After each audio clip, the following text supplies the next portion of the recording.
Sergation Nation asks, how do I know if I'm in love?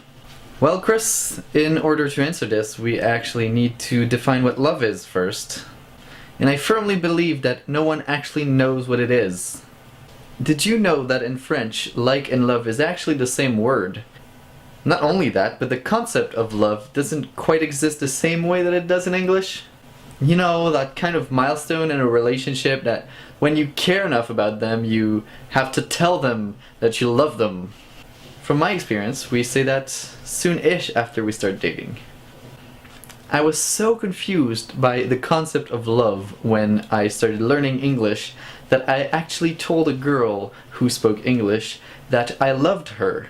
I think you can imagine how that turned out for me. So when I figured out what went wrong, I actually started looking into what the Anglos call love. And I just got confused even more. From what I've gathered, everyone has a different idea of what love is. They have a different level of what they think the intensity of feeling is around love. They all have a different conception of what time is appropriate to say it. And also the importance of what love is seems to be different from one person to another.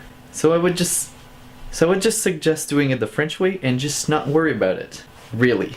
It's just absurd to put so much thought and emphasis on something that varies so much and that just frankly confuses everybody. But if you must, just wait for the other person to say it and then assess what their definition of it is. And then from there you can judge if you feel the same way. Because from what I've seen, conflicts about love often are just about one person just putting love on some kind of pedestal, unholy pedestal, untouchable, and the other person not so much. So when the person who thinks less of love say I love you to the other person just assumes that they think like they do about love, and then they just freak out. A little bit more serious than I'm used to, but for everyone else, what is your definition of love? Also, let me know if you have any questions about sex and relationships, and maybe I will answer it in the next video or something. I don't know, maybe. Thanks for watching.